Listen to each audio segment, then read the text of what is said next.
Enjoy the taste of summer no matter what the weather when you head to Maverick for some Mountain Dew Baja Blast. You'll love the legendary, refreshing tropical lime flavor. And to make the sweetness last longer, Maverick now has it in 1-liter bottles. For a limited time, get 2 for $5, single purchase regular price. Plus, Adventure Club members get 25 bonus trail points with purchase. So blast into Maverick today and enjoy that unmistakable Baja flavor. Maverick, adventure's first stop. Minnesota has some of the best mountain biking in the country. From gorgeous reclaimed iron mines to the rocky terrain of Lake Superior's North Shore. Discover what makes Minnesota the star of the North. ExploreMinnesota.com. Hey strangers, to celebrate the end of the summer and this extremely long month, notice all the Tuesdays? We thought we'd run one of our favorite episodes again as a fun end-of-the-month bonus. It's a story straight from Laurah's childhood and the most famous cryptid to ever crawl out of the state of South Carolina. Hope you enjoy it. I'm Laurah Norton, and this is One Strange Thing, the show where we search the nation's news archives for stories that can't quite be explained.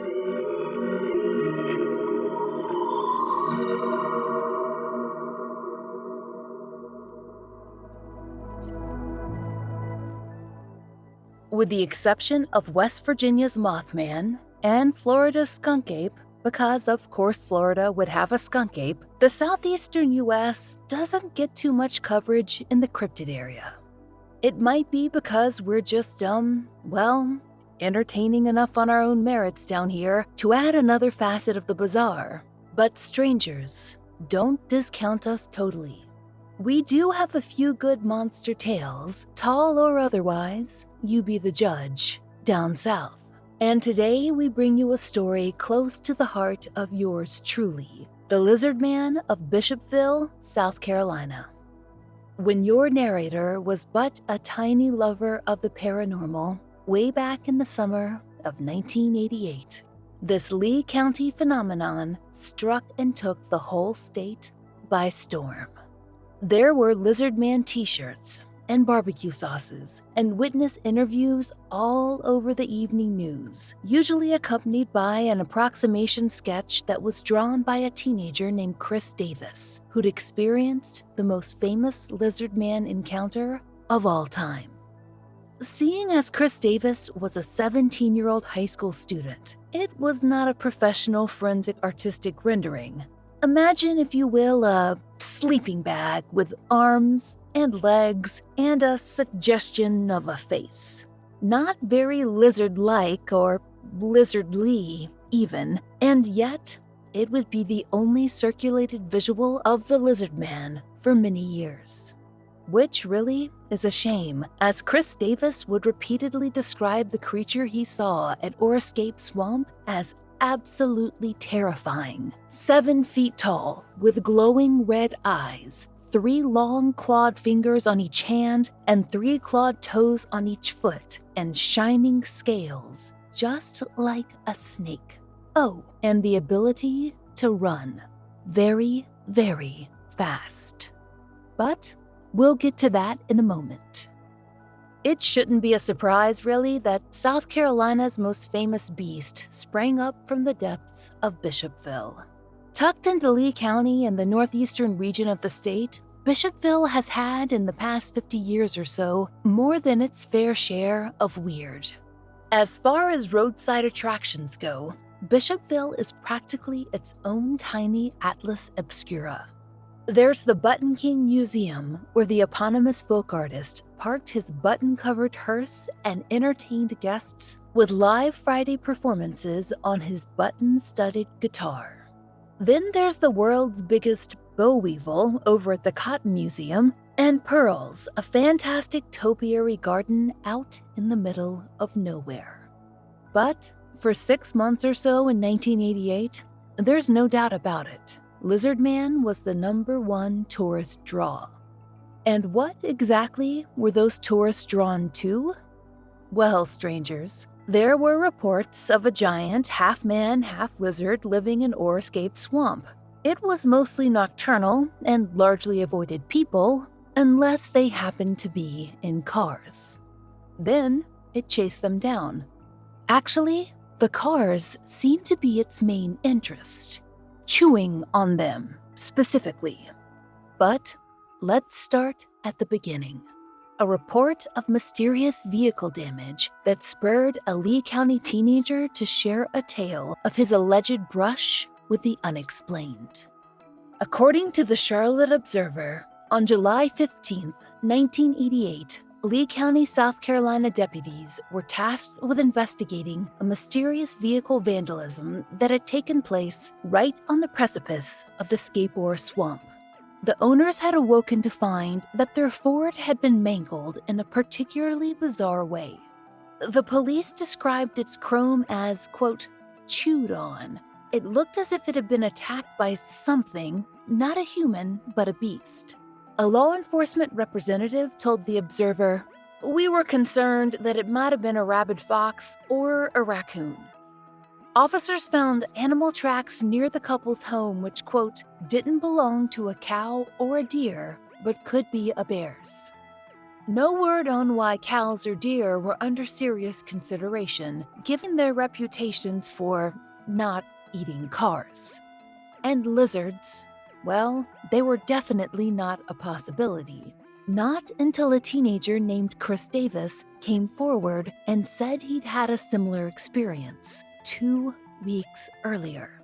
His Toyota Celica had also been damaged. But unlike the couple who lived by the swamp, Chris had a pretty good idea of what had happened to his car. He claimed it had a head-on collision with the unexplained. It all began when Chris got a flat tire on a stretch of road between Bishopville and Camden, South Carolina. He was directly at the edge of the Skateboard Swamp, which is 96 miles wide and fed by the PD River. Chris was used to nature and wildlife. After all, he lived in a rural area, so he probably wouldn't have been too frightened by the stop. Not at first. But then Chris heard a noise. And then he got a look at what was making it, just a little ways off in a field near the swamp. It was not the usual deer or squirrel or even fox. Chris told UPI reporters, "I had finished changing the tire and was putting things in the truck. The moonlight was out. I turned around and I saw a red-eyed devil." To the Associated Press, Chris further explained, "It was green, wet-like, about 7 feet tall, and had 3 fingers, red eyes, and skin like a lizard and snake-like scales." He told the UPI, "He was about 30 yards from me in the field. When he would run, his arms would swing. I ran to the driver's side and I got in. When I was sitting in the car, I saw him from the neck down. I pulled off, and after about 2 yards, he jumped on the roof. I saw hands, rough-looking, black fingernailed hands. After he jumped up on the car, he grunted." Chris wasn't altogether sure what was after him. According to the UPI, he thought it might be some sort of very disturbed person in a lizard costume. In fact, he hoped that was the case. He even tried to believe it as he desperately pulled away from the side of the road and sped down the rural highway, knocking the creature loose from his vehicle. And Chris kept believing that for a time, until he looked out the driver's side window and saw that the Lizardman was running alongside his car. He estimated he was driving at least 40 miles an hour. According to the Augusta Chronicle, Chris eventually managed to outdrive the beast, and he made it safely home.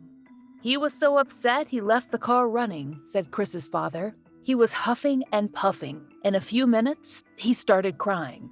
Chris's parents were understandably confused when they heard the story, but those emotions soon turned to horror when they saw the state of their son's car. They found, quote, long scratches on the hood and door. The mirror was also bent. Chris, he didn't want to tell the police what had happened.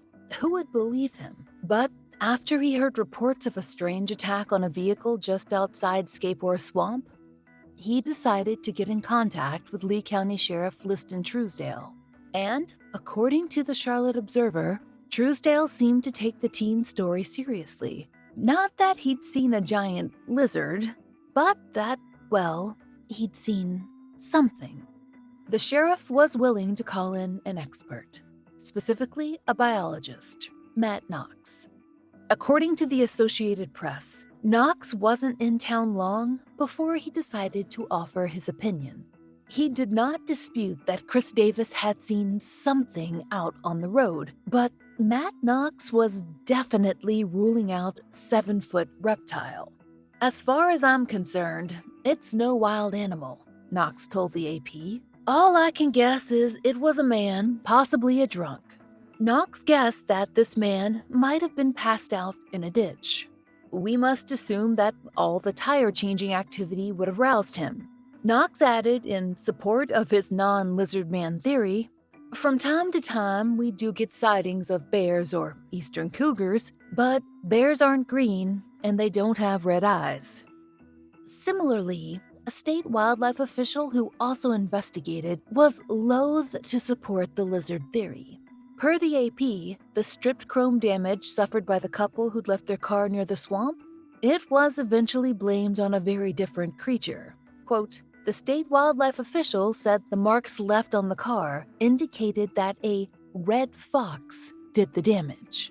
We imagine that must have been a pretty big fox." But it seems whatever these experts said, locals were finding out about the Lizardman story, and some were more apt to believe it than others. There were reports of fresh lizard tracks all over the county, including new sets leading into the swamp. Designed, the sheriff suspected, for law enforcement to find. He told the AP, "Whoever did it, they sure did a convincing job."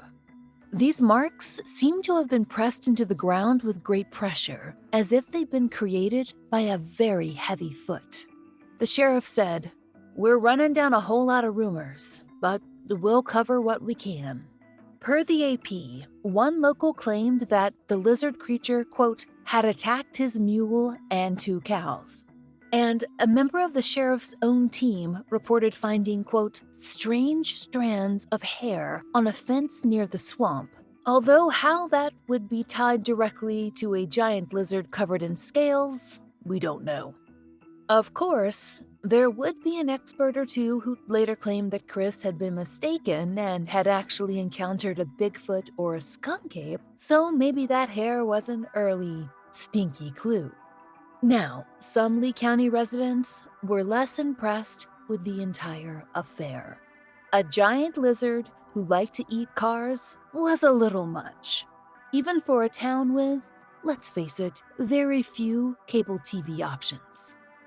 One such resident was actually a Lee County Sheriff's employee named Jean Alexander. Jean struck straight for the 1980s Carolina heart when she said, "It's all just a hoax. Somebody said this morning it could just be Tammy Faye Baker without her makeup on." For those not in the know, Tammy Faye, famous for, among other things, her former marriage to disgraced PTL evangelist Jim Baker and her love of very heavy cosmetics, was a celebrity resident of the Carolinas.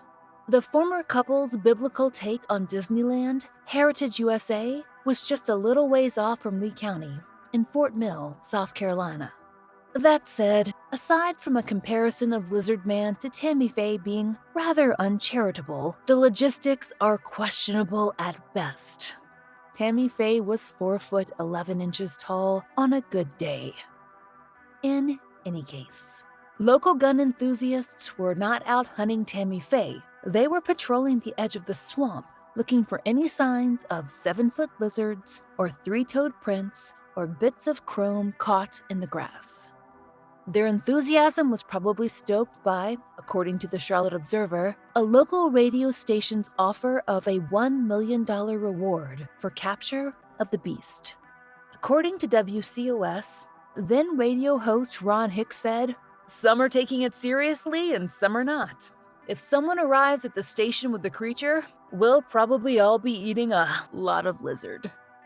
It was a real possibility that someone would arrive with something. According to the UPI, at least 75 armed hunters spent a week in mid-July searching for the beast. The local sheriff, Liston Truesdale, told reporters, "Last night, it looked like a football game out there. They had a fire going and set up campers." One of the frequent Lizardman hunters was a local pest control technician named Scott Dalt.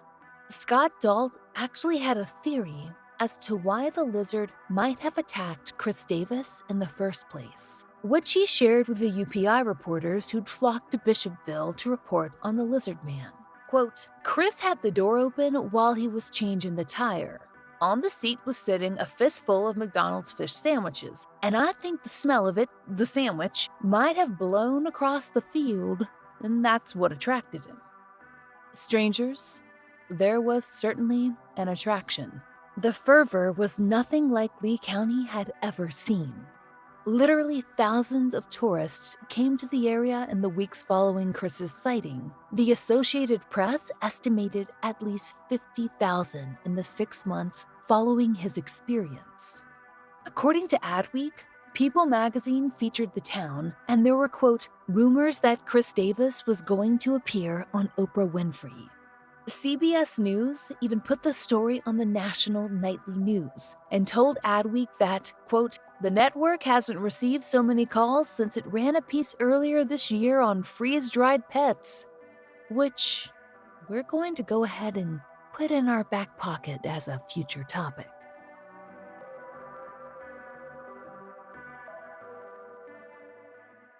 Hey, Prime members! Are you tired of ads interfering with your favorite podcasts? Good news! With Amazon Music, you have access to the largest catalog of ad-free top podcasts included with your Prime membership. To start listening, download the Amazon Music app for free or go to amazon.com/ad-free podcasts. That's amazon.com/ad-free podcasts to catch up on the latest episodes without the ads. Amidst all the chaos, Chris Davis had become a Lee County local celebrity. Per Adweek, he'd somehow ended up with managers, a couple of folks from a nearby town whose credentials were unclear, but who arranged for him to make a little money off his harrowing tale. Per the Daily Herald, Chris did paid appearances at a string of local Bojangles franchises, and he also sold autographed photos of himself and his poor Toyota Celica, which was looking a little worse for wear.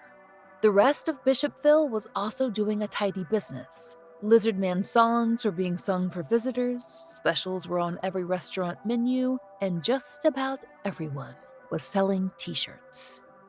However, law enforcement was just about at the brink of exhaustion.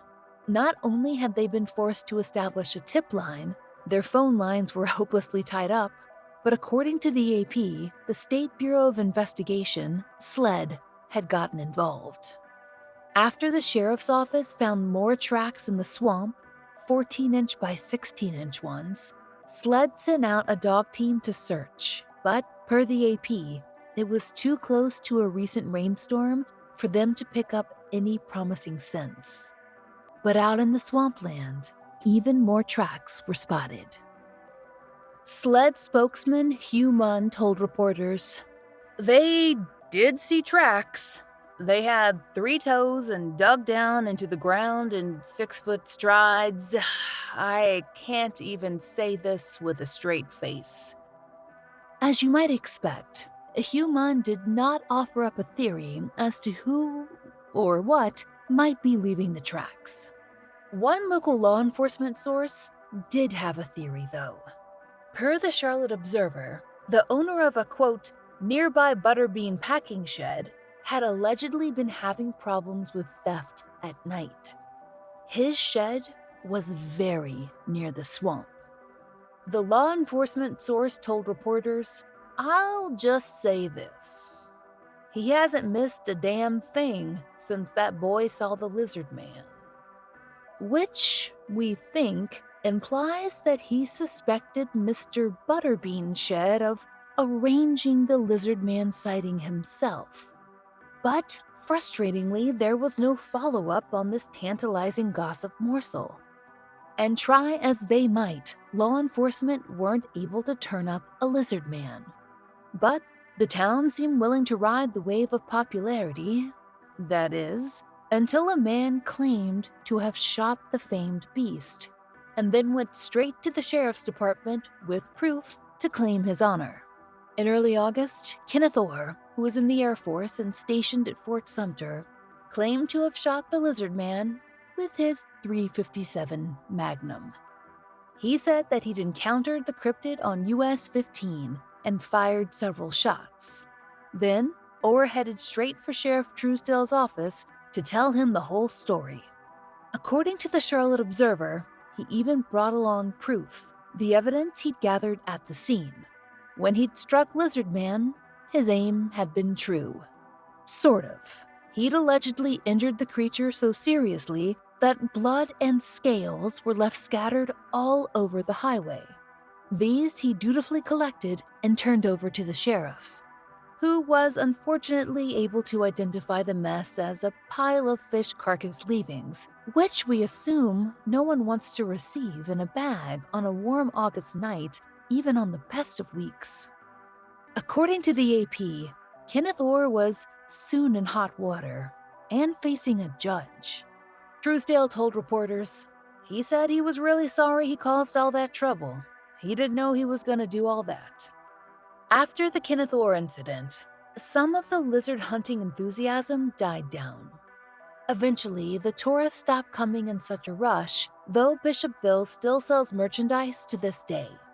Chris Davis did make some money from his story, though the managers took their cut. 10% as Adweek reported, and mostly things got back to normal. That is, at least, until 2008.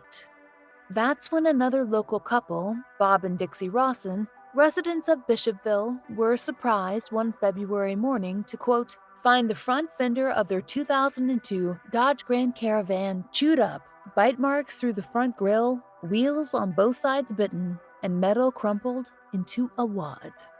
The reporter adds, almost as an afterthought, that, quote, there was blood on the side of the car. That blood meant that, unlike in 1988, DNA testing could be performed. Per the state newspaper, an apparent cryptid expert and documentarian named Tom Biscardi showed up in town to offer his opinion before the tests were complete. Quote, you got the real deal here. By that, he meant Bigfoot, not a lizard. In his interview with the state, Biscardi explained that they're called different names in different communities. The creatures have 3 toes. They range in height from 6 to 9 feet and weigh 300 to 800 pounds. They're nocturnal creatures and they're migratory. They move from south to north this time of year. You can look at the jaw pressure that it took to do this damage. It wasn't a coyote. I think what you have here is more than likely a Bigfoot creature. But per the state, DNA testing eventually proved the Rawson's van had been attacked by a dog. Yep, a dog. But Bob Rawson wasn't sure, saying that it would have to be one big dog. And then Lee County Sheriff E.J. Melvin, he voted coyote or wolf. There was no comment from Tom Biscardi, their Bigfoot expert. Now, you'd think the lizard story would die down at that point. Oh, people did point to the footprints that had been found way back in the 1970s, even in other counties, as proof that a great lizard did indeed roam South Carolina. But after the DNA debacle, things grew quiet. Well, sort of. Except for one strange thing. In 2015, a woman named Sarah walked outside the door of her little church in Sumter, South Carolina. That's about 30 minutes from Bishopville, and she claimed to have an experience much like Chris Davis's. Only she wasn't changing attire, and she wasn't chased. And since it was the 21st century, she had a smartphone in her hand. And she snapped a photo of a creature that she sent straight to the local news station, CBS 6 WTVR with the following message attached. My hand to God, I am not making this up. Her picture featured, well, Lizardman. A lizard man who'd really been hitting the gym and who had not been skipping leg day. Imagine a lizard man who would steal your girl, looking like a teenage mutant ninja turtle with a kangaroo tail, and you just about have the mental image. Obviously, most people who saw this picture said, well, that's a large man in a rubber suit. But as soon as Sarah's photo arrived at the station, several other residents came forward to share their own proof. Per the Daily Herald, a local man who preferred to remain anonymous sent in video footage to the station and included the following note. I saw your lizard man story and it's given me the courage to send you a video that I took in early May. Though my wife believes me that it's real, she said she'd be embarrassed that everyone would think I was a loon, so I kept it a secret. And then, another man. In May 2015, this time in Bishopville, reported another sighting. According to the Daily Herald, the Lee County local, Jim Wilson, spotted the creature on the Scape Ore Bridge. So he stopped and did his best to capture a photo. Jim Wilson told the Herald it was a tall, dark figure and he had a tail that appeared to have scales. It was almost like a pet alligator with a short nose and long legs. My friend told me it's probably a pet monitor lizard, but my girlfriend thinks it's the lizard man. Most of the footage, except for Sarah's, is quite blurry. And hers is, well, look, we are not calling her a liar, but we wonder if someone with a very nice lizard suit decided to take a stroll on a Sunday morning. After all, isn't Lizardman nocturnal? South Carolina officials certainly seem to think so. In 2017, the official South Carolina Emergency Management Division tweeted out an important notice in preparation for the upcoming solar eclipse regarding possible paranormal activity potentially occurring during the #SolarEclipse2017. As always, if you see something, say something. This historical map is in response to recent media reports about the possible paranormal activity associated with the upcoming total eclipse. SCEMD does not know if Lizardman becomes more active during a solar eclipse, but we advise that residents of Lee and Sumter counties remain ever vigilant. Lizardman, who has his very own Twitter account, @LizardmanSC, be sure to check his profile as he's listed as very single, was then asked if he had any 2017 eclipse plans. The Twitter account's response: No plans yet. During the last eclipse in '79, we got a room at the Marriott and threw down. But I've matured and shed many tales since then. As cryptids go, we must admit that a 7-foot-tall lizard that chews on cars isn't the most likely to be real. However, we love him. And we would like to know, what is happening to the vehicles around Scape Ore Swamp? What's been eating at them? Was it a fox or dog, as DNA tests suggested? Or does Skunk Ape go on some sort of semi-annual tour of the farther-flung Carolina swamps? We can't pretend to know. But Bishopville is certainly worth a visit if you're ever in the area. Just make sure you check your tire pressure before you take a drive by that swamp.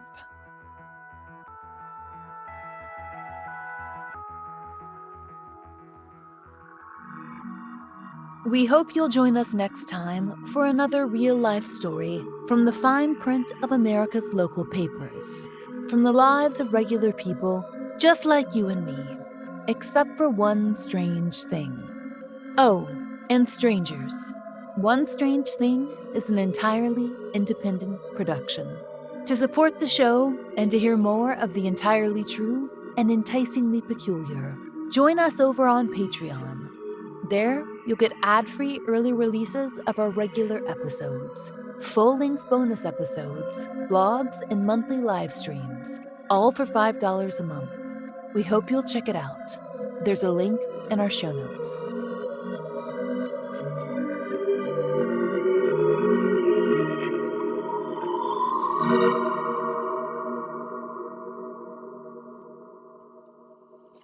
This episode is brought to you by Progressive Insurance. Whether you love true crime or comedy, celebrity interviews or news, you call the shots on what's in your podcast queue. And guess what? Now you can call them on your auto insurance too with the Name Your Price tool from Progressive. It works just the way it sounds. You tell Progressive how much you want to pay for car insurance, and they'll show you coverage options that fit your budget. Get your quote today at Progressive.com to join the over 28 million drivers who trust Progressive. Progressive Casualty Insurance Company and Affiliates. Price and coverage match limited by state law.